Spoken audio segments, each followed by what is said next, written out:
Hello, this is Father Son Galaxy. I am Kerwin, and this is Keith. Hi, everyone. Okay, we are here to talk about Supergirl. This is our spoiler review. All right, if we're talking superheroes, who else but the comic book gurus will be here with us to discuss Supergirl. So let me introduce to you, if you don't already know them, Craig Liggeons, Rob Templeton of Comic Book Gurus.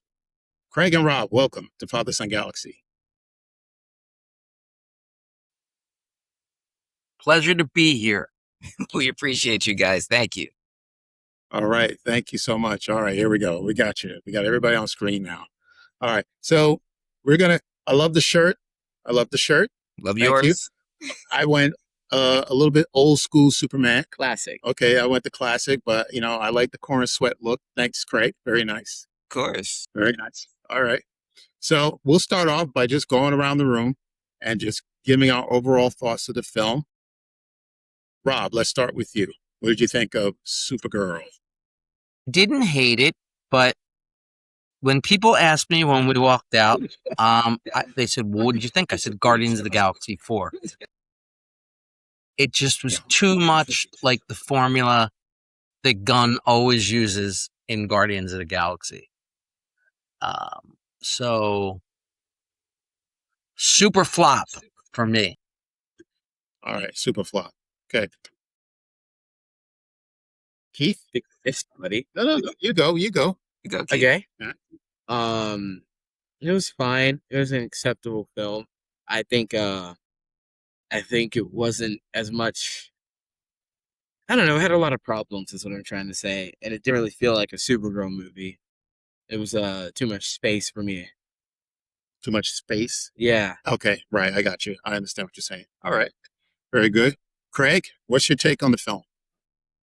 I liked it. And I sat right next to Rob when we saw it at a screening, and at the time he liked it too. So this whole super flop thing is all new to me. I enjoyed it. I enjoyed it more than Superman. I thought it was a really well told story. I don't have any problems with the script. It followed as closely as it could to the graphic novel, which I know we'll talk about later. But Milly Alcock was a wonderful Supergirl. Jason Momoa was Jason Momoa, like he is in every film. And the fight scenes were the best. Those are the best fight scenes I've ever seen in a Superman film, male or female. So I really enjoyed, and yeah, I gave it an 8 out of 10. I like this film a lot. I've seen it twice already. Oh, okay. All right. Just curious, Rob, have you seen it more than once? No, I'm not going to go see it again. You know what, Craig? Why are you so surprised? I mean, I said when we walked out of the film, Guardians of the Galaxy 4, it's too much like Guardians of the Galaxy. Yeah, and there was nothing wrong with Guardians of the Galaxy. No, well, I wasn't crazy about 2 and 3. There were like formulas and gags that ran, and I felt, I don't know, I did say that was also the problem was they catch up to the bad guy escapes. They catch up to the bad guy escapes. They catch up to the bad guy escapes. It was too long in the tooth for me. Yeah. Yeah, that's fair. That's fair. Yeah. Yeah. Well, I think the film has some good elements to it, but as a whole, I left the theater feeling empty. I'm watching what's happening on the screen, and I think there are parts where I should be reacting, I should be cheering, or should be smiling. I didn't get any of that. But again, there are some moments in the film, and I thought, if they maybe would have elaborated more on it, it would have made for a better film. And we'll talk about this a little bit more, but I think this film would have benefited more from having her origin story, because I don't think her story is as known as Superman's origin story. And I think they should have started off the movie that way. Yeah. Yeah. I agree. Well, I think the new norm is no more origins. They seem to weigh down the film, and that's why Marvel, you don't see that anymore. Rarely, even in Fantastic Four, they showed you a film clip of what happened to him. Spider-Man. Oh, there was a spider. They didn't even go over Uncle Ben, really, just, everything Aunt May's been through. So it's kind of like they're kind of avoiding these origin stories anymore. And I don't mind that. I mean, especially for characters like Spider-Man, because we all know that, but you're right. She's unknown. You could have delved into it more. The only reason they delved into what they did was to get that one thing where what her mother said to her was the same thing that the girl said to her later. So that whole build up to me of what happened to her origin, was just for that payoff. What I did like is that they actually showed what happened to Krypton. That hasn't been seen on the screen in that respect since, I guess, the original Superman in '78. But this time in Supergirl, we saw what killed Krypton wasn't the red sun; it was within. So seeing the destruction of Krypton and what happened to Supergirl's home planet of Argo City, we'd never seen that on film before. That I liked. And how her parents showed her, because with Superman, he was a baby. He never knew his parents. Supergirl knew her parents really well, grew up with them and everything. We also got to see the origin of Krypto, which we never seen before on film. So we didn't get as much Supergirl's origin, though we could kind of piece it together from what her parents wanted her to be, and go find your cousin. To what really happened to Krypton and to Argo City, and the origin of Kryptonite. We'd never had that on film before. So in that respect, we might not have gotten a true Supergirl origin story, but as far as what happened to Krypton and to Argo City and the origin of Krypto, we did get that in Supergirl, and that I think was a plus. You know what bothers me? Before you go any further, I just have to say this. It bothered me in Superman, and it bothered me in Supergirl. How is it that everybody knows kryptonite is their weakness? How is it like we didn't know? How did Lex Luthor know that? Superman was barely there, and he knew kryptonite. That's what does it. And the guy had kryptonite. Like he had a kryptonite gun or something. I don't know what he had, but it was like, they're well too prepared for heroes that are barely known. Yeah, that's a good point. Yeah, that's something that I guess they kind of skip over when they tell these Superman stories. Like, how did they know about kryptonite, and how did they know that it would be fatal to someone? These like are the Supergirl. last two people from kryptonite, from Krypton. These are the last two people left. Who did they run into that that's the weakness? Yeah. So, I want to talk about the evolution of Supergirl. So Superman has been around for a very long time, and they were played by many different actors. And then from what I gather, we could talk about this. From what I gather, there's been at least twice as many actors playing Superman than there were actors playing Supergirl. But to me, whenever we see Superman on the screen, for the most part, except maybe for Henry Cavill, which did things maybe a little bit differently, Superman was the same person. He was this, big Boy Scout do-gooder. He wants to help people. He wants to be the hero. He's fighting for truth, justice, and the American way. So we always had that Superman, right? No matter who was in the suit, what actor was in the suit. But with Supergirl, so the first Supergirl film that I'm aware of, all right, if you were back in, lived back in the 1980s. So we had Supergirl in '84, played by Helen Slater. And then we had the Supergirl CW series, right? That was played by Melissa Benoist. Then we had Sasha Calle just 3 years ago playing Supergirl in The Flash. Mm-hmm. And now we have Milly Alcock. So there's only 4 actors. But to me, each Supergirl that I've seen have been very different. And I think the problem that I think the producers or the writers are having with Supergirl is she's not consistent. She's very inconsistent. And I don't think they know exactly what type of Supergirl they want to show on the screen. What do you think about that, Craig?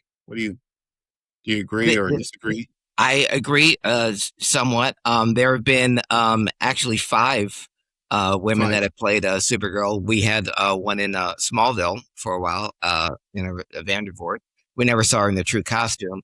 I was in the theater, Kerwin, to see Supergirl 1984 with the great Helen Slater and the even greater Faye Dunaway and Brenda Vaccaro. So that was my first Supergirl, and they even brought her back in the Supergirl series to play Melissa Benoist's mom, which was great casting. I think that they've always played around with Supergirl. You know, you mentioned Superman is always the same guy, you know, buff, you know, dark hair looking, and Supergirl was always blonde. My favorite Supergirl, other than the original Helen Slater and Melissa Benoist, who was awesome on the Supergirl on CW, was Sasha Calle, because we got to see a different type of Supergirl, not just, you know, having the dark hair and everything, but on that Earth, there was no other Superman. It was just her. And she had an edge to her. And again, the fight scenes in The Flash, as much as it gets derided and criticized, that film produced the best Supergirl I'd ever seen on film until this one, until Milly Alcock. I think with Supergirl, it's always been such a coin flip whenever or any filmmaker tries to bring it to the big screen. And it's always been like a hit or miss. You have a hit like the Supergirl TV show, and then you have a miss like the Helen Slater Supergirl and apparently this movie. It just it's really a roll of the dice, but I've loved every single Supergirl that they've had on screen, big screen or small screen. Interesting stance. My stance. Rob, what do you think? Do you think the portrayals of Supergirl have been inconsistent, or is that a good thing, or what do you think? Well, I do think they don't know what to do with that character, and I think some of the issues at some point, and it's not fault of any writers, it's the fault of society. They get caught up in this. We can't have her in a skirt because that's objectifying as a woman, you know. Well, didn't they do that to Supergirl on the CW? They took away the skirt and they put pants. So, well, as far as I know, no, she wore the skirt in the series the whole time. Yeah, but she had long boots. Yeah, she did have long boots. Yes. Mm-hmm. And my favorite has been Sasha. Yeah. Yeah, she's my favorite, and I honestly think she's more Superman than Supergirl. Sasha Calle's performance? Yes. Yeah. Because as Craig said, there was no Superman. Where she was. So she had to portray both. Okay, I think I follow you, because you're right, there was no Superman in the film, that she had to really represent who Krypton was or Krypton is, and she had to carry on his strength and his willingness to defeat the bad guy. Yeah, you want to say something about she was kind of inconsistent in the Flash movie? Yeah, why do you say which that? is unfortunate because she's like in 20 minutes of it, but like she like hated humans at the beginning. And then she saw Zod killing all those humans, and then she like wanted to save them. That's interesting, right? Okay, I didn't pick up on that she didn't like humans. Yeah, and you know that scene where they're trying to give Barry 1 back his powers, and then she shows up, and without saying anything to Batman or Barry 2, she just kind of grabs him and then brings him up in the sky so he can get hit by lightning. I don't know how she knew what was going on, because it's not really. You can gather that from what was going on. It looked like they tried to kill him because he was just like getting struck by. You know what I'm saying? Yes, right. I thought she was actually trying to save him. Yeah, I thought so too. Yeah, but Well, okay. Let me say this. I do agree with you. I actually thought Sasha Calle's performance. Well, let's go back to the CW. I did like Melissa's performance. I thought she was a very good Supergirl. She was a Supergirl that I was interested in seeing. This is the Supergirl that I would like to see portrayed, because not that she was so much like her cousin, but she is also, from the first couple of episodes of the series, if you've seen it, she wants to help people and she wants to be the hero. But, she feels that, okay, well, she can't be, because her cousin says, well, it's too dangerous out there. Let me handle it. But, she wanted to make a name for herself. And I like that for her. I like that moment. And Sasha Calle, besides she had a very nice suit. I really loved the costume. Yeah. But she did her portrayal was a little tragic, because you can tell that she is still getting over the fact that she is no longer home on Krypton. Like, Krypton is still there. And she had a line in the movie which I thought was very good, and she was telling Barry what the symbol, the S, meant to her. And then she talked about how Krypton is people of hope. And Zod may be from Krypton, but he's not one of her people, right? Which is why she decided she was going to fight Zod. Right. And I thought that was very nice. Now coming back to Milly Alcock's performance, let's just talk about the cast and get into her performance. What did you like about her performance? What did you think she brought differently to the role that the other actors that have played Supergirl in the past did not bring? Craig? Well, right away we saw her on the Red Sun. Getting drunk, because that's the only place where she could get drunk. But when she saw Ruthie's sword get taken, she took out the guy without any power. So we saw a Supergirl or Kara Zor-El that could take care of herself, defend herself without powers. That we'd never seen that before. A Supergirl that could actually fight. So that part I like, and I thought she nailed it. That must have been that game, that House of the Dragon training that she had as a dealing with dragons. Right. Yeah. Now we know that the series, well, the film, is loosely based on the graphic novel. You brought it up, Supergirl, Woman of Tomorrow. I have my copy too. There you go. That's the one. Now, I'm going to ask this question. It's, may not be a good question to ask, but I'm going to ask it. Was this the right material to use to create this film? Did it have to be based on this comic book? I mean, because there are many other Supergirl comic books out there. Why this one? Did you want to take that, Rob? No. Okay. No. I'll just say this. The book, not the book, but the film. They portrayed her more with teenage angst, and I don't think you ever saw that in anything else. She embodied that teenage angst. Yeah. And this was a dark and gritty movie. And you're talking about that book, and that book is beautiful. The effects are beautiful. But the movie did not portray what's in that book. Yeah. To your question though, Kerwin. Why this one instead of any other Supergirl story? This has been the most well received. Not that that's a reason to take this, because this book, Woman of Tomorrow, is not a origin story of Supergirl. I think if you are going to use this for a movie, then it should have been narrated by Ruthie from the beginning. Like when I met Kara Zor-El, she was down on her luck and celebrating her birthday. But I clung to her. I was drawn to her because she was a hero. And then you could have told her origin story from Kara's point of view. Kara told me this is how she came to Earth, and this is how she got her powers. I think it would have served better if you're going to take from this to the Ruthie should have been the narrator. But there's other stories they could have taken. The fallout between Supergirl and Clark, why they didn't get along.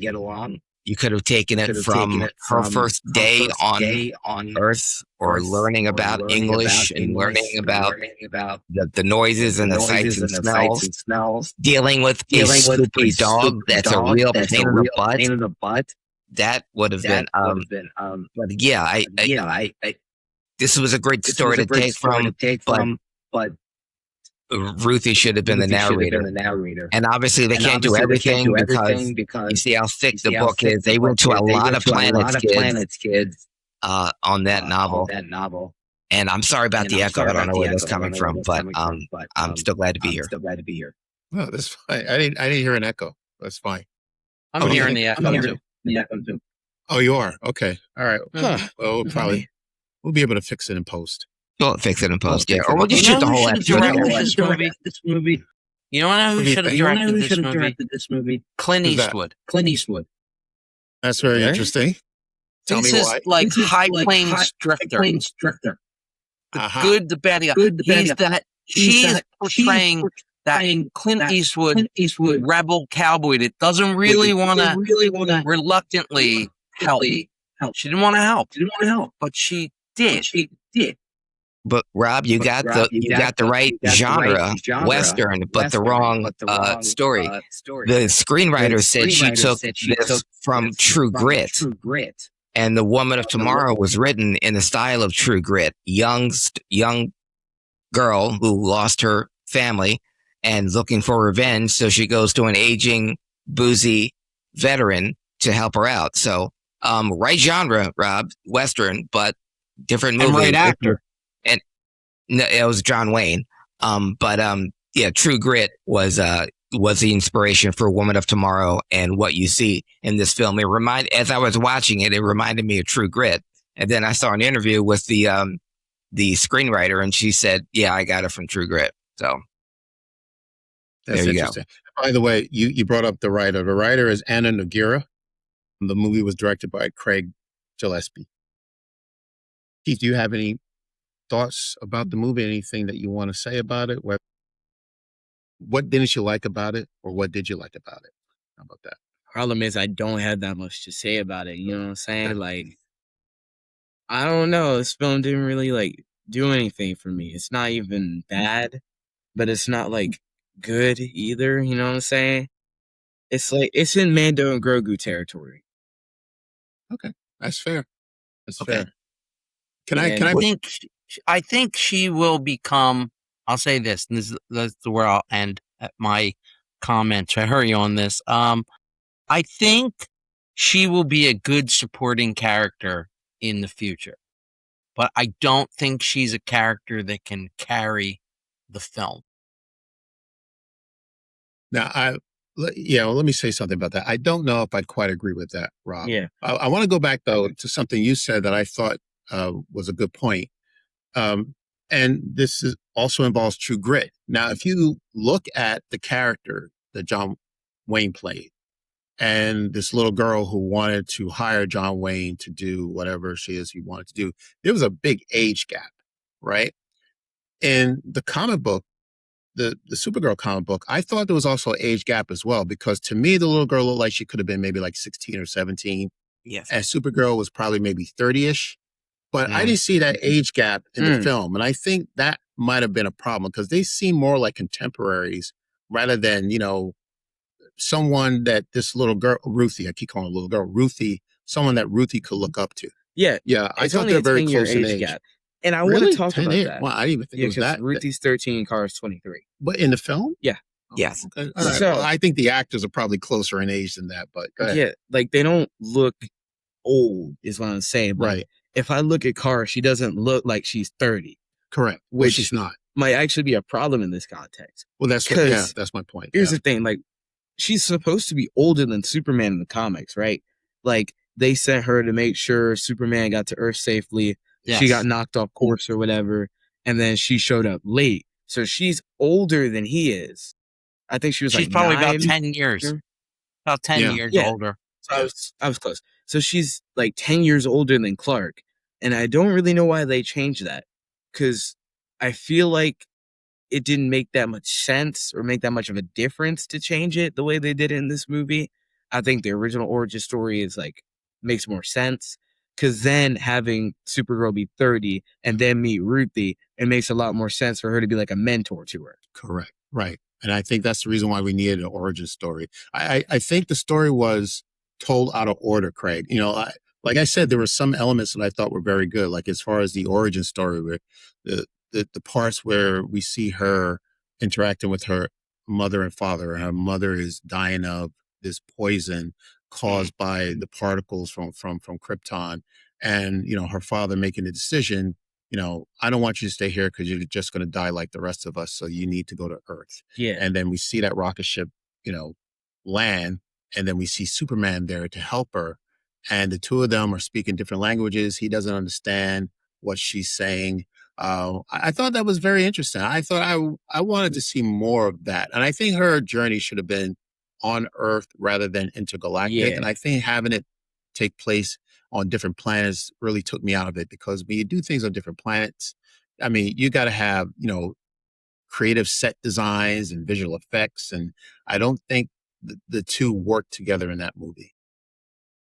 Yeah, you're right. I would have liked to have seen that too. When we saw the interaction, the first meeting of Kara and Clark, yeah, I would have loved to have seen more of that. And then we went from her being in the rocket ship to her being in Clark's apartment, already acclimated to or getting acclimated to Earth life. I would have liked to seen what happened in between that.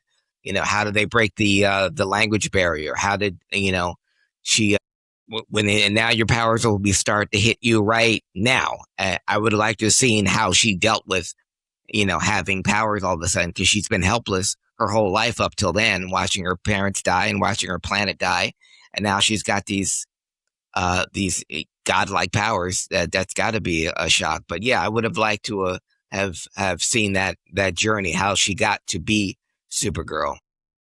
Yeah, I mean, even just a little bit. And back to the origin story thing, I just like original, just because it's an original story doesn't mean it can't be bad. This one was good, but I don't think it suits Supergirl as much as the original one does, because like her whole purpose for being sent to Earth was to protect her cousin. And now that not only is her planet gone, she showed up late. Now she's got no purpose, which would make a lot more sense for us to find her where she is in this film.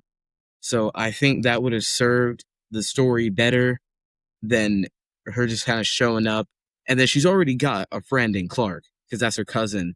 And she's got the dog and then other people of Earth. So it's not like she's completely alone as much as she could be if they went with the original story, And then the end would be her reunited with Clark and then being like friends again. Yeah. Yeah. In fact, It showed a lot of isolation. She's on a planet. She didn't know the language. She didn't have the advantage that Clark had, that he grew up as a baby and learning it. And, so she only has her dog and her cousin. She didn't even have like a ma and pa Kent, She didn't have anything. So it's very isolated. She's a very isolated character. And the way they do that, I mean, they did the angst and everything, even though she's older, but it like the kind of teen angst. We're lucky we didn't get a Supergirl that was more like Superman in Brightburn, that just killed everybody, because he was a teenager. Yeah. I don't think peeping in the girls' windows. Okay. I don't think that was ever an option. Yeah. But, yeah. But I'm saying, when you get somebody that not only is going through physical growth, but they're also at that angsty age, you don't know what you're going to get. And I'm saying, they weren't ever going to write it that way, but that's a recipe for that character. Well, all right, let's talk about other cast members. Like any other performances that stood out for you? What'd you think of the villain, Krem of the Yellow Hills? What do you, was he an effective villain? No. Keith, you got the floor. Go ahead. Why wasn't he an effective villain? Okay. I think there's a couple of important things you need to have to make a villain. Number one is they have to be interesting. Like, you have to enjoy watching them on your screen. Like Darth Vader, when he shows up on a screen, right? You feel his presence, which is another important thing. But also, you like watching him even though he's the villain. Like, he's cool to root for. You can say the same thing about like Loki, Thanos, like that kind of villain. I'm not saying they need to write him as well as they did those, but at least a little bit. I don't like Krem. You can go with the unlikable villain, but he's not even interesting to see on the screen. And he doesn't really have that many interactions with Supergirl. I think they talk like 3 or 4 times. So that's another key thing. There's no like actual rivalry there. He's got more beef with Ruthie, who's a supporting character, than he does with Supergirl. He's just weird. Like, not the villain is kind of weird. He's like I feel like in real life you see him in a jail cell. Like, you know, when the main character goes to prison and there's that one guy that's poking through the bars talking about, "Hey, how are you doing, bro?" He would be that guy. Don't you think he would be like a supporting villain to like a main villain? Like, Yeah. He's a henchman. He's a henchman. he's a henchman. Yeah. Yeah. He's not, you're right. He's not interesting. There's no substance. And me and Craig have talked about this, that the whole theme of those guys, it's a little dark with like taking the women and using them to reproduce. And, you know, Exactly. And they it's gloss a over very, it. very dark theme that should have not been in the Supergirl. Agree. Yeah, and they didn't treat it with seriousness. They just kind of put it in there. Like, oh, he's so Yeah. villain. He kidnaps women. Yeah. Isn't that crazy, guys? Don't you hate him so much now? Right. And it's like they don't give it enough weight to make me hate him about it. It's just like I hate him, but it's just such a weird thing to throw in there. You know what I'm saying? Yeah. Yeah. Because they don't treat it with any seriousness. What'd you They think don't of even Krem, show it. Craig? Not that I wanted them to, but you know what I mean? They don't even show him with any of that kind of interaction with the women he's taking. So it was just He there doesn't to seem be to really said. care. Craig? I think that I agree with some of what you both said. The Krem in this movie was completely different than the Krem we saw in the graphic novel, just in look and in tone. And in look, he was in the novel. He was a red-haired, red-beard guy that killed Ruthie's dad because he didn't laugh at one of his jokes, and then just went from planet to planet, taking part in the different types of genocides. This time, it was just a guy that had rhinestones all over his face that you were supposed to hate because he showed up and looked foreboding and villainous. I think they try too hard to make this person a villain, and we're gonna dress him up, we're gonna put rhinestones all over his face, we're gonna have him just eat the pie when he's not supposed to. And did you notice he was eating a lot in all those scenes? When he got on the Kara's ship, he ate the rest of his cereal. When he confronted Ruthie in jail, he was eating the worm that she didn't want. It's like he was always eating something in front of them. That I guess they read the handbook of this is what a villain should do, okay? Take the other person's food and eat it in front of them. That'll get the audience to hate you. I think they tried too hard to force it down. We already were supposed to not like him because he killed Ruthie's parents. But then we're going to tack on this, oh, by the way, he's trafficking little girls too. So that'll make it. Whereas it turned into like a Mad Max Fury Road type of deal, which I thought was unnecessary. So, Keith and Rob, I agree with you both. The Krem in this book had a lot more depth to it than the one we saw on the big screen. I just thought they tried too hard to make him a villain. When there was no substance there. Right. Yeah. And right, that story about the brides is not even in the graphic novel. So so it's not in the novel at all. So I think you're right. They just there isn't much of Krem to do in this film. So what else can we do to make him feel more evil or be more evil? Yeah. Oh, I know. and then that's where they came up with the Make him storyline. into a human trafficker. That's a great way to get somebody. Yeah, to hate you. it's just it's not part of the story, and I don't know why it's there. And So I'm looking at the writers sideways on this one. yeah, Because, again, they don't treat it with any seriousness. This is like a real thing. And it kind of ruins the story that they just slide this in there. Also, this guy is like murdered children too. yeah, And they don't treat that with much weight Yeah. either. and families, yeah, family members, yeah. Like, he's just going from place to place slaughtering people. And I don't know, like, they're not handling these subjects well. Speaking of which, Yes, shout out to Jason Momoa for his about 10 minutes of screen time. I was just about to. It Get was there. a lovely performance. I think it would have worked better in another movie. Yeah, there we go. I don't think he really needed to be in the film. Let's talk about Jason Momoa, Lobo. Yeah. Wait, I just have to ask. I have to ask Keith something. Krem, do you think he would have been? He reminded you just of all the no-name henchmen in Guardians of the Galaxy. It wouldn't have been out of place. No, not at all. Through one of those shots, I wouldn't have looked twice. But you're right. You're right. As far as Lobo, you can tell why Jason Momoa campaigned so hard to be this role. He wanted to do Lobo more than he wanted to do Aquaman. He Ryan Reynolds this and manifested it, and he chewed up the scenery. He was pretty much just Aquaman with more makeup on. You know, the dude bro type guy who doesn't care. He's Jason Momoa in every movie, and that works because who else can be Jason Momoa except Jason Momoa?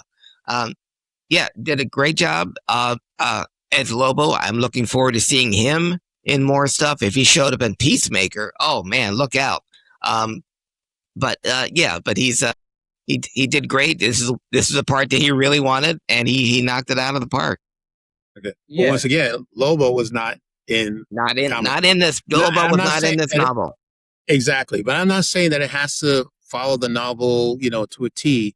But at least if you're going to put a character in the film, give that character something to do and give us a reason why this character is here. And I don't know outside of, it's Jason Momoa playing Lobo. I don't know if there's any other need for him to be in the movie. Well, he's a bounty hunter, and Rosie needed someone to kill the guy that killed her family. So that is the reason why he was there, because he's a bounty hunter, and he wasn't interested in helping out the little girl. So that's how you stick him in there.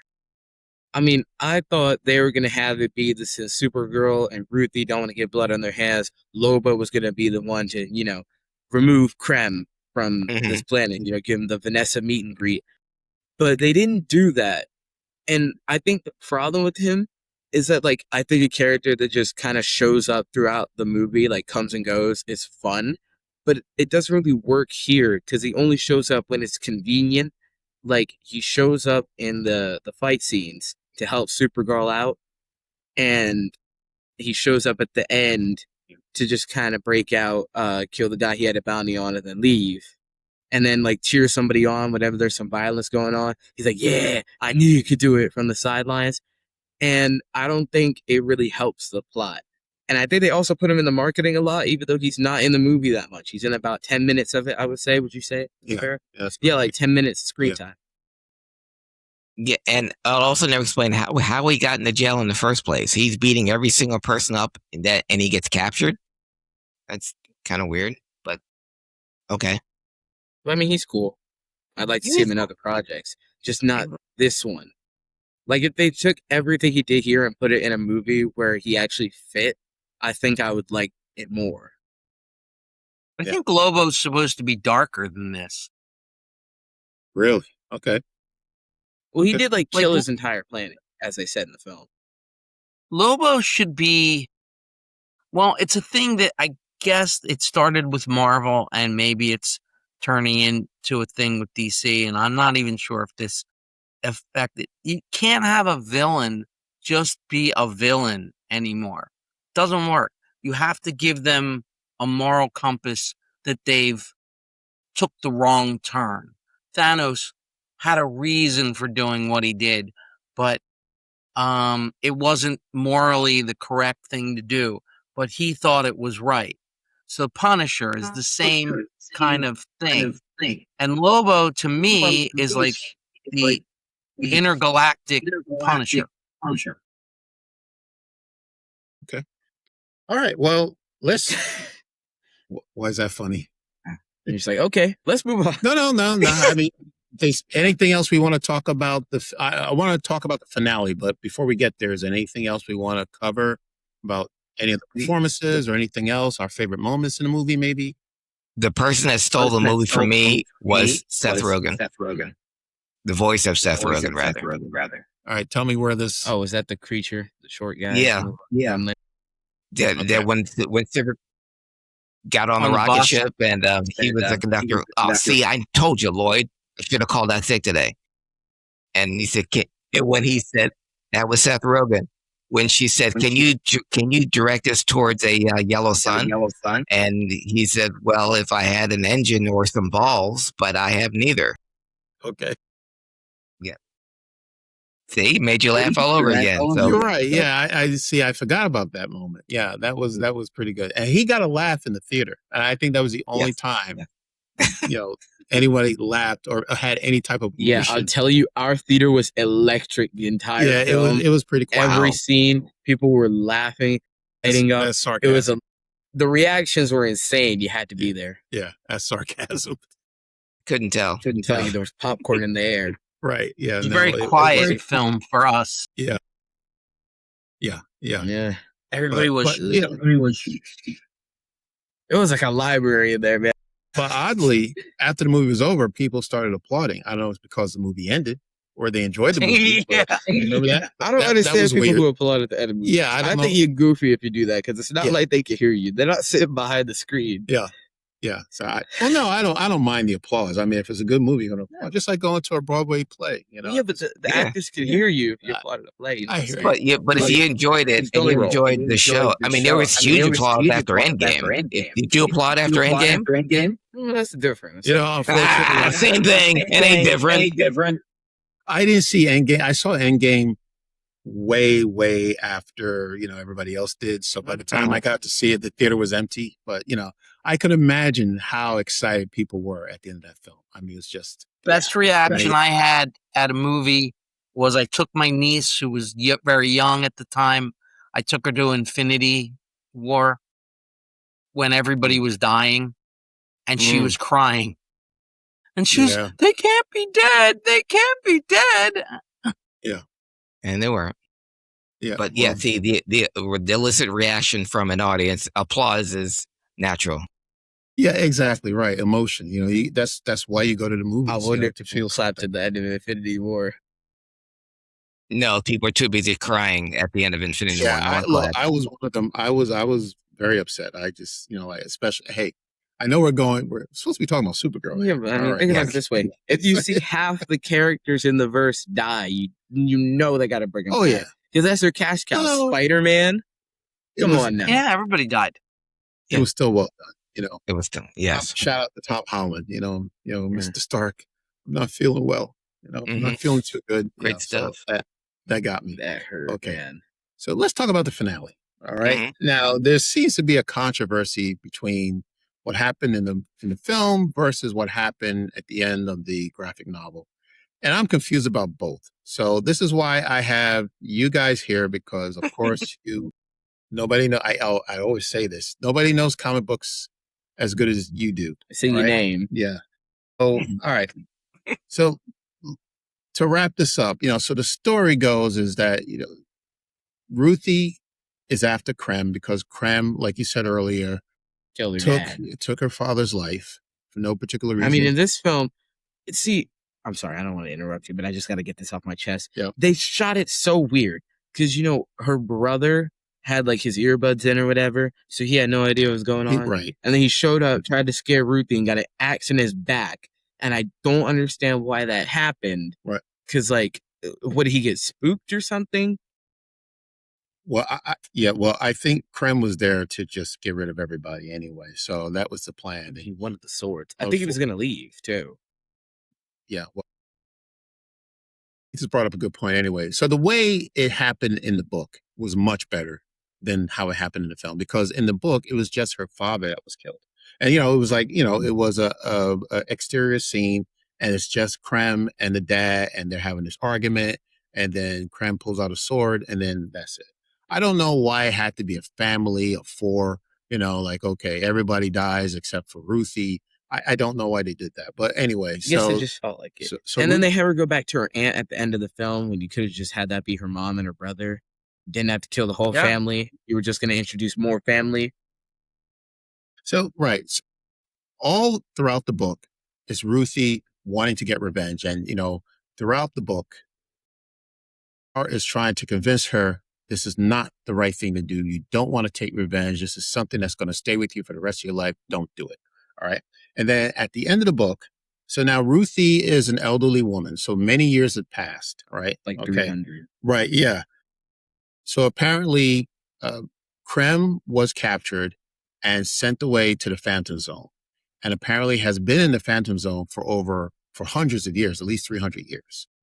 So Kara decided that she was going to break him out of the Phantom Zone. So she took the plate or whatever, the glass, and she threw it on the ground, and then he reappeared, and he is an old man, and he's still begging for his life. And, like telling Ruthie, please, I'm sorry what I did. I'm sorry. I paid my time. I beg you, don't take my life. And she has a cane, so she's elderly. And by the way, so I don't know how age works where Ruthie is from, but she's very elderly, and Yeah, which means she's not human if she lived to 300. Right. But they don't make it clear if she's an alien or not. I think she's a human. She looks like a human. She's British. Right. But Supergirl looks the same. She has not aged. So anyway, so Ruthie picks up a cane and slams it over Krem's head. Wax him, right. And I have no idea if that blow killed him, because it was actually done in silhouette. I mean, it looked very nice on the page, but it was done in silhouette. So he falls to the ground. But then, from what I understand, Ruthie walks away. Kara also walks away. But then the last line in the book, Kara says that she, referring to Supergirl, moved her sword swiftly through the air and stabbed down through the chest of the kneeling brigand, which is Krem. After it was done, she returned the bloody blade to my hand. So, did Supergirl wipe out Krem at the end of the book? Well, I mean, if he was kneeling, Or he was probably am still I alive. misreading? No, we read the same thing. I thought it was Ruthie that killed her and again, you said it all in silhouette. Yeah. She struck him, and we see some silhouette of blood coming out from Krem's head. I thought it was Ruthie that finally got her revenge and killed him. But yeah, the line says, instead, she did not further elaborate it. She moved her sword swiftly through the air and stabbed down through the chest of the kneeling brigand. After it was done, she returned the bloody blade to my hand. Yeah. So, getting into detail, aren't we? Well, I'm just trying to understand. Okay, well, who killed Krem? I'm still kind of confused. But all right, maybe it was a Vanessa kind of situation where they both killed her. Okay, let's leave Vanessa out of this. It's killing me with Vanessa, man. It's Daredevil. It's the Daredevil effect. Shout out to Vanessa. Yeah. So, all right. So now let's talk about the ending of the film. It was Crypto that did it. It was Crypto. So, I'm gonna get a shirt. Crypto did it. Yeah. So, what did you think of the ending, Craig? Were you okay with what happened in the ending? Because this is a spoiler review. It was Kara who was the one that took Krem's life. Not Ruthie. Yeah, I was. I did have a problem with it. I didn't think they were going because after Kara was going to Ruthie, no, don't you can't go after revenge. You can't kill him because it's not going to do anything for you. It's not going to bring your family back. And meanwhile, Kara's watching Krem kill, the ones that took Supergirl in on the planet that Lobo was on. He just killed all three of them right there in front of her. So he's telling Ruthie, I guess it was a big do as I say, but not as I do. But when she did it, that kind of broke the hero code that heroes don't kill, because she just, this is for Ruthie and this for my dog. So, it kind of took liberties. I know they couldn't do the Phantom Zone thing like they did in the novel, but if indeed it was Supergirl that killed Krem in the graphic novel, and she did it in the film, okay, then they are following the Okay. graphic novel. Rob, before I think it's starting to maybe click in for me. I think I have another idea what happened. But Rob, what do you think of the ending in the film about Supergirl taking Krem's life?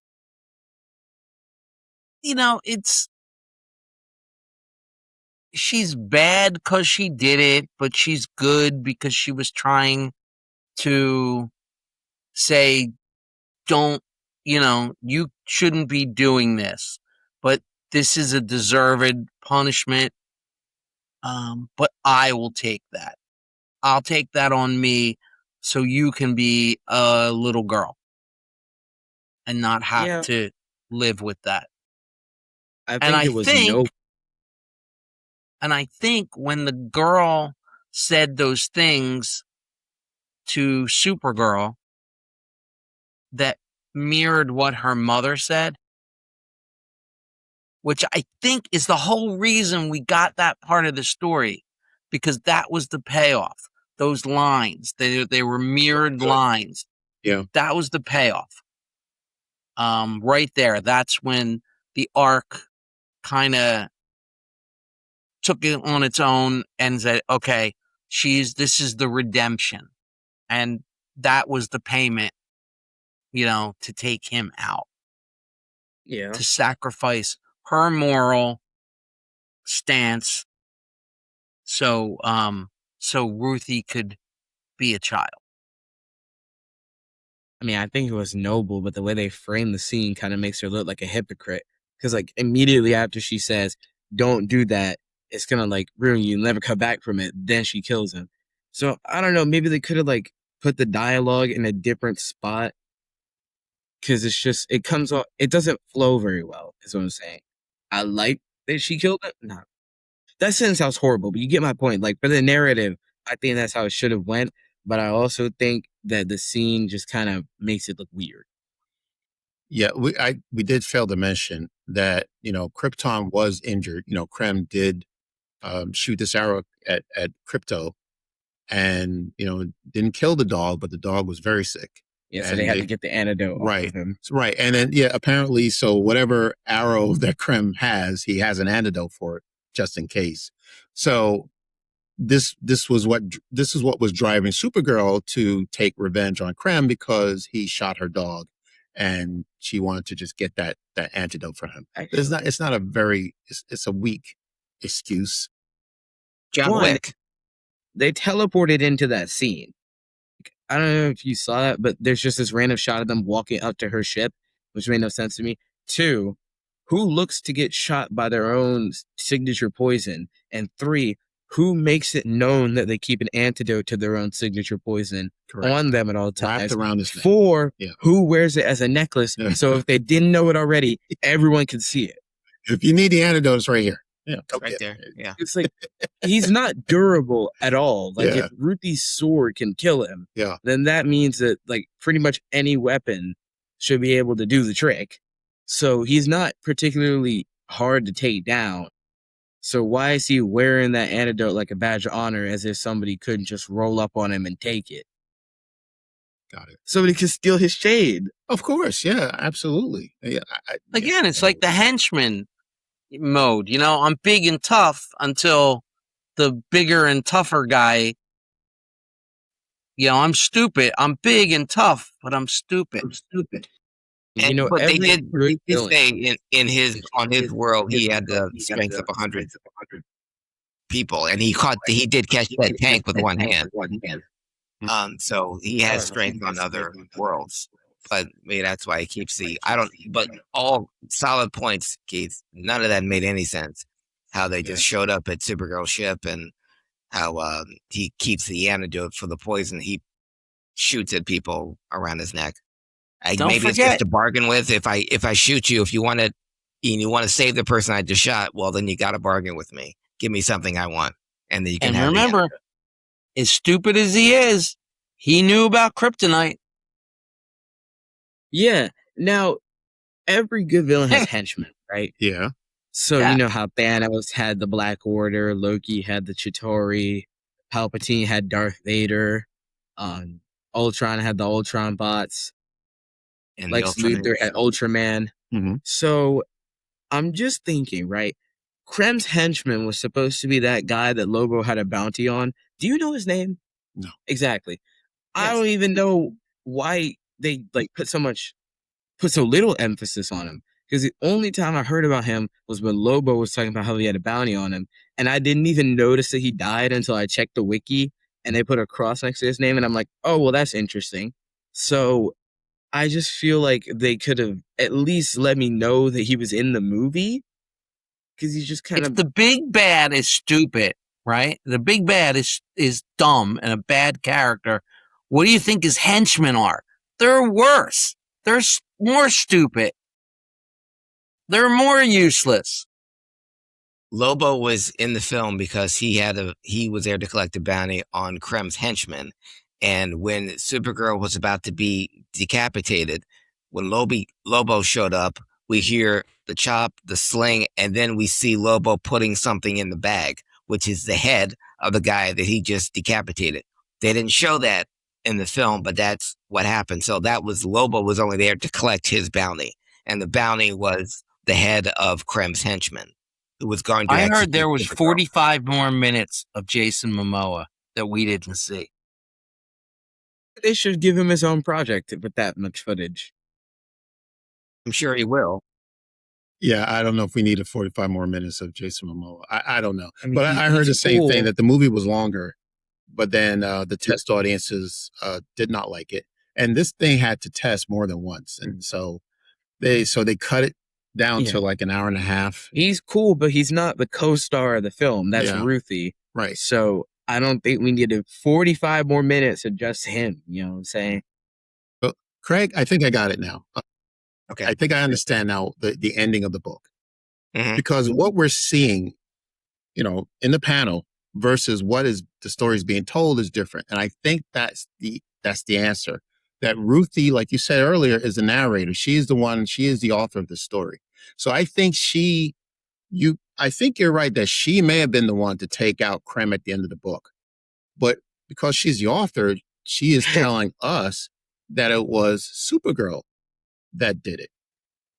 And I think that's what happened, because you don't see whatever she's saying about Supergirl taking the sword and putting it in his chest and giving her back the bloody sword. You don't see that in the comic book. Yeah. So I think Ruthie made that up. Now that I think of it, if that's the true meaning and the writers read it and took it literally and that's Yeah. why they put it in this film, that's I really think embarrassing. that's what happened. That's really embarrassing. I think maybe they took it like I took. They took it literally. Said, "Oh, Supergirl was the one that took out Krem, so we have to put that in the movie." Yeah, Mhm. I think it would have been better had Ruthie killed Krem in the end. And that's when I first read it, that's what I took from it. That the hit, with her cane, I thought that was the sword, that she used to finally kill Krem. Because for the people watching this or didn't read the graphic novel, Krem and Ruthie have a brawl, have a fight in the graphic novel where Ruthie even cuts off Krem's fingers on his right hand and has Ew. Krem at her mercy.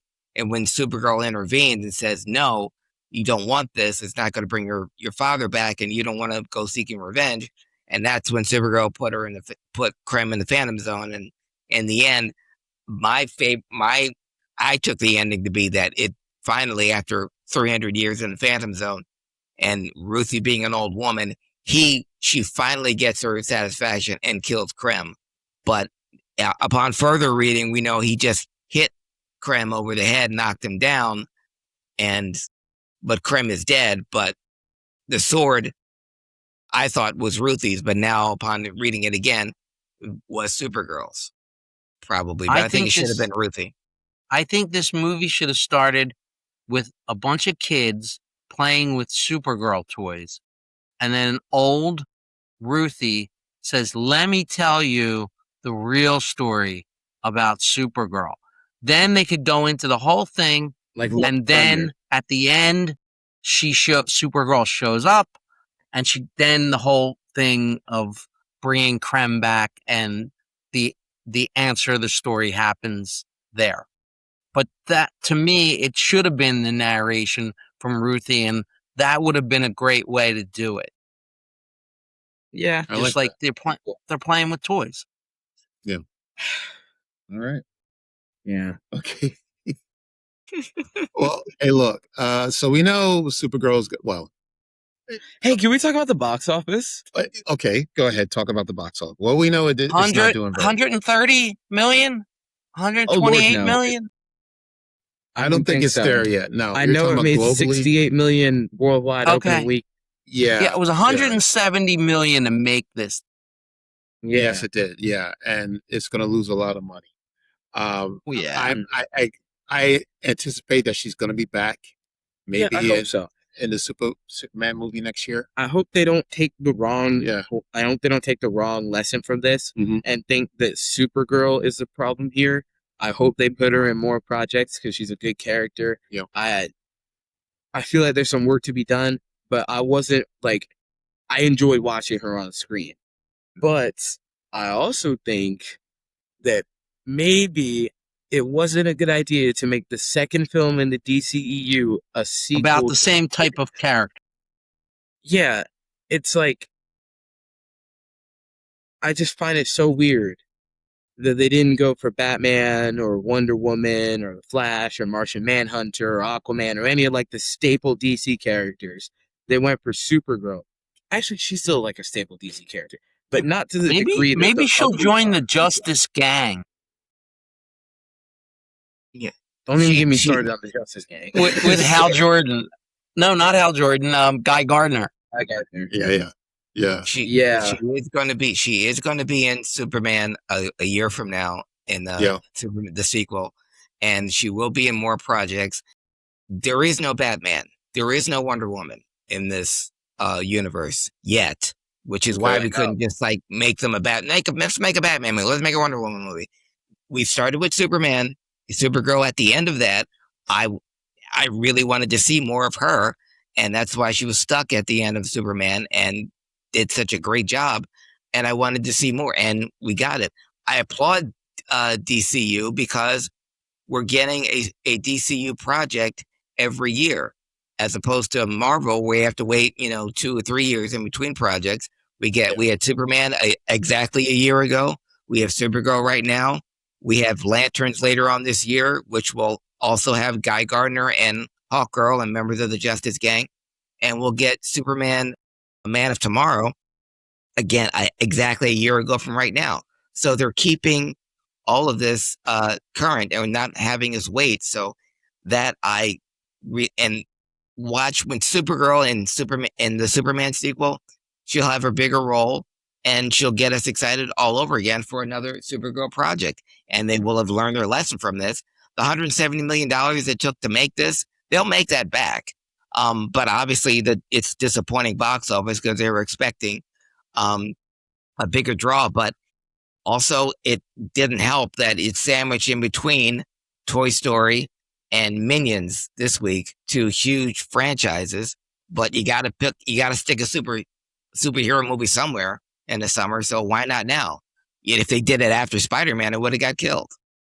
Yeah, but like the priorities with the DCU are out of order, right? Because you're getting 2 Superman movies, Clayface, Supergirl, Lanterns. Creature Commandos, Lanterns, Peacemaker, and Blue Beetle. They carry those over. We're not getting the core superheroes here. Where's my Wonder Woman? Where's my Batman? Where's my Flash? Robin, Teen Titans, Aquaman, Martian Manhunter.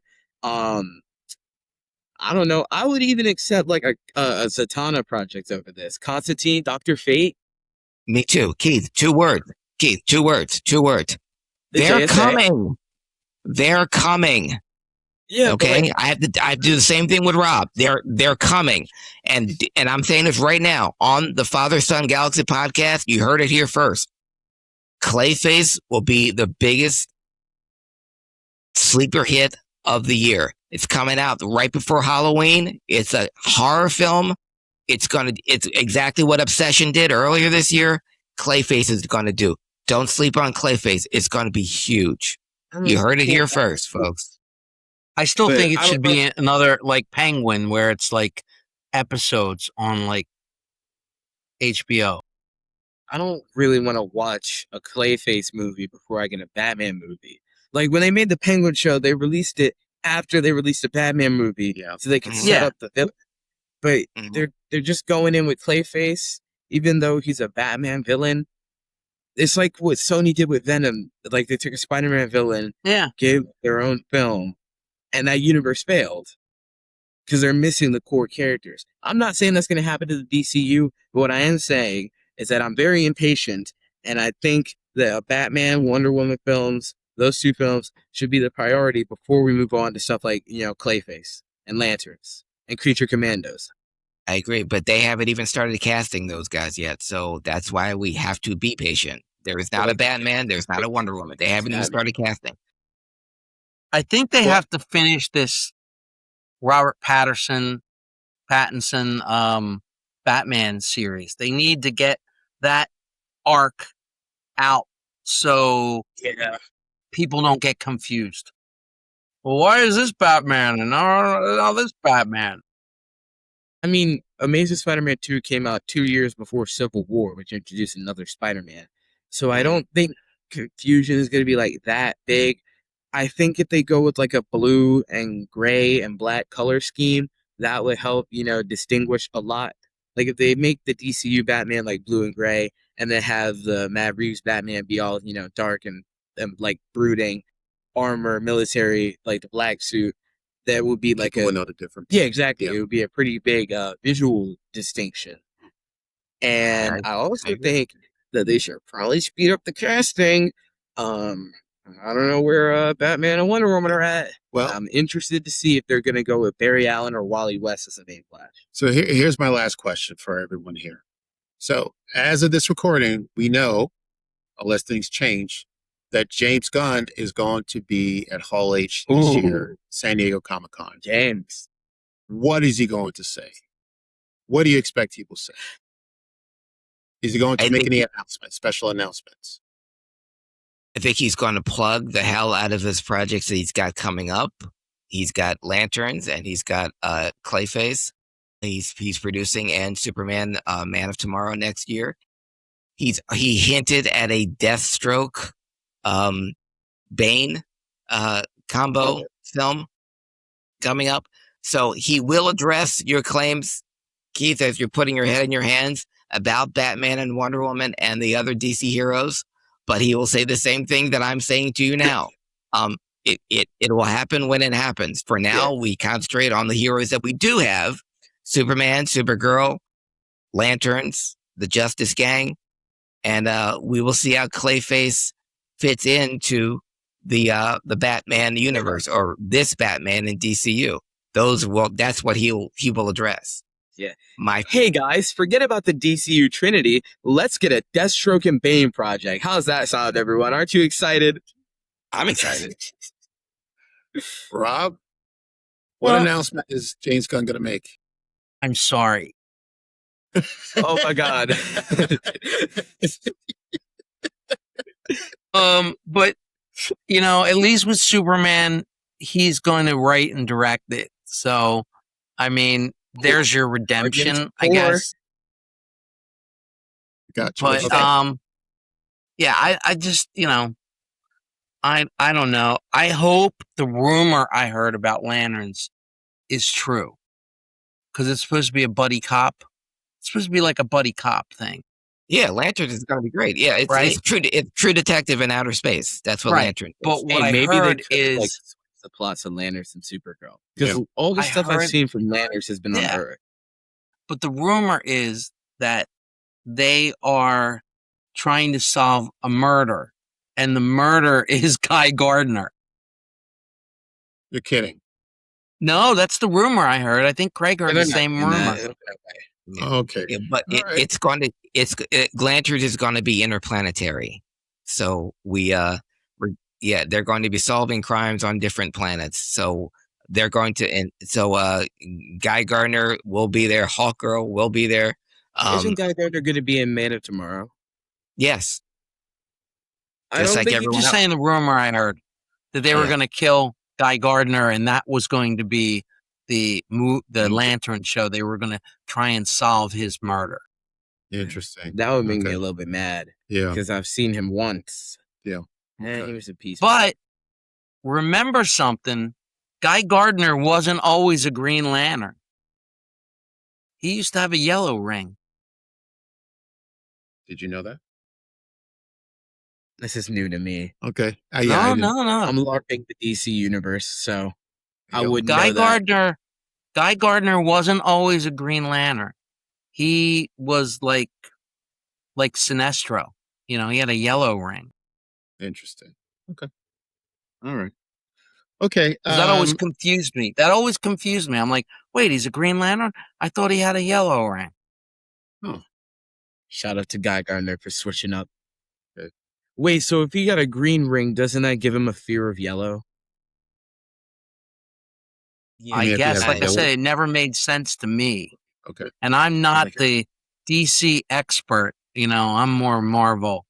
But Craig, can you weigh in on that? Do you know what I'm talking about? yeah, a little bit. I was introduced to Guy Gardner way back when he first appeared in Green Lanterns in the 80s. The Lantern series that will come out next month in August will address the origins of the Green Lantern rings, the Green Lantern Corps, as well as Sinestro. So we're going to get a Hal Jordan and the John Stewart lanterns. So we'll see the origins of both of those guys. It's going to be a series, 8 episodes, hour each. I'm very excited about it. This part of the DC universe, I think, will attract the most viewers and will ease the transition into Superman, Man of Tomorrow, and the pain that was Supergirl that we all had to endure, apparently. And I'm thinking, since they're making Hal Jordan like 60 in real life, and John Stewart is probably going to be the main Green Lantern, my hopes are not high for Barry Allen getting to be on the Justice League, because he's probably going to like mentor Wally, and then Wally's going to be the Justice League Flash. I don't know. Yeah. We Again, don't know. they haven't even started casting. Because it would Flash make Crisis a little bit difficult when you get there. I don't know. Keith is highly invested. I think Flash. Flash of finesse, I guess. But 2 words, Keith. They're coming. They're coming, Yeah. pal. Okay. Sees back to the Hide. box office. They're coming. Hide. What about box office, Yeah. Keith? What do you want to say about the box Superman office? made 600 million, right? So Yes. sequel films, unless they're like incredibly good, like spin-offs, they don't tend to make as much as the original film. So Okay. I'm just thinking, right? If Superman, who was like the superhero of all time, made $600 million under the DCU, Supergirl could not have made that much more. Like, I'd say it's a pretty firm ceiling there. But it proved that the return on investment was not there for this spin-off film. So I'm just a little bit interested to know why they released it now. Because when the MCU put out Captain Marvel, they put it between Infinity War and Endgame, which were like their biggest films ever. Both of those made billions. Endgame is one of the like highest grossing films of all time. Yes, And it then is. Captain Marvel made $1 billion, like tangentially. So I just don't know why they released Supergirl as their second film when if they like, I don't think the confidence that they had in this film was warranted. Well, I don't think. Yeah. I don't think they knew how much money Superman was going to make. I think, of course, they were expecting to make more than what it made. But Supergirl was already in the can at that time, and what they're going to do, Yeah, they but, like, can't they didn't just have to cancel. release it now. Yeah, but You know what? Superman 2. What are our box office predictions for that? Because Superman made 600 million and Supergirl has made like 68 million worldwide opening weekend. What do we think that Superman 2 is going to make? I mean, it's hard to say.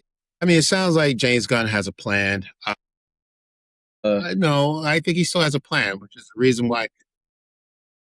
Right. Yeah. So it may not be what we want to see is what's available right now, but there has been rumors going on for months that Wonder Woman is around the corner. There could be a cast announcement made this month. Who knows? I think James Gunn, if he wants to save himself, he should release the casting for Batman and Wonder Woman at that whole age. Not Batman. It's not going to be Batman. No, Batman and Wonder Woman. No, he's not. Or at least one of them. Well, yes, Wonder Woman. That's what I'm saying. So both would be better. Yeah, but I think Wonder Woman is probably closer to happening than Batman. So I wouldn't be mad if they released Batman last. Okay. All right. We'll find out. I just hope we don't get another Wonder Woman origin story. Yeah. Well, I don't want to see that. I don't want to see a Batman origin story. No, I agree. Okay. Yeah, well, that's fair. That's fair. Yeah. He's been around for like 100 years. All right. Who, Batman? Yeah, well, like 80. 80, yeah. I'm exaggerating. Look, 80, 100, it's I can't talk too much bad about Batman because it was my first word ever. I believe that. Yeah. Yeah, that doesn't seem too unrealistic. No. I mean, that's my first superhero. You know, I grew up watching.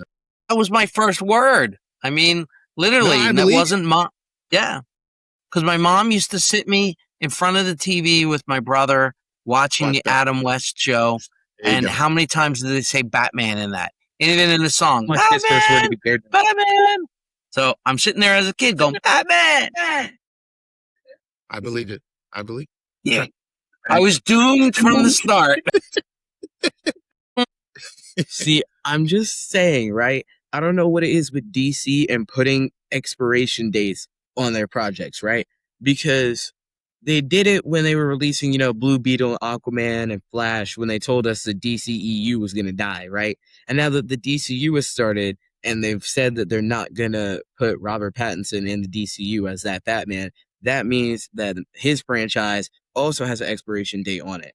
Because it's only going to continue to a certain point, and then they're going to have to stop and put Batman in the DCU, and they can't really have two at the same time. So it's just kind of unfortunate timing, I would say. All these characters should be like James Bond. They do about two movies, maybe 3, and then it's somebody new. Yeah, you still believe it's James Bond, no matter who is playing James Bond. It's just a new guy. I like Sean Connery. Well, I like Pierce Brosnan. Whoever. They just recast after a couple of movies. So that's what should be happening with these. Yeah, Tom Holland can't be Spider-Man forever. No, this is supposed to be his last film. I mean, he's going to do the crossover stuff, but this Spider-Man movie, I think, may be the last Spider-Man movie that he's playing Spider-Man. Unless, of course, he wants to make more money. I mean, Tom Holland hasn't really aged that much visually. I think we could get a couple more films out of him. Put Miles Morales in there, have him train up Miles, and then he can retire. I like that idea. Okay. All right. Back to DC, because we went all over the place. Wow, we might have to change the title of this video. Much like DC. It's all over the place. Yes. And a lot is missing. Ouch. Okay. All right. We still love you, DC. We need to wrap this up. Okay. James Gunn, please don't hate me. Okay. Final thoughts before we go. Anything else we want to say about Supergirl?